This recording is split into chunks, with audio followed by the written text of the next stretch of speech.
Šį kartą be ilgos preliudijos, tiesiog nedidelė vieno laivo istorija ir kvietimas jums, trumpai, bet prasmingai kontempliacijai prie neužšąlančio Baltijos kranto.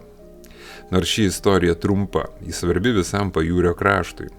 Dar praėjusių metų pabaigoje Klaipėdos uostas pradėjo paplūdimių pildymo darbų projektą.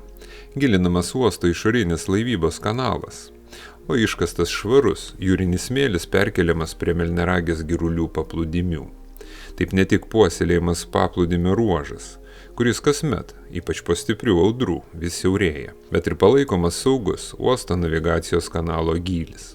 Šios darbus atlieka apie 75 metrų ilgio ir 16 metrų pločio žemkasė. Vienu kartu jį gali paimti maždaug 1500 kubinių metrų smėlio.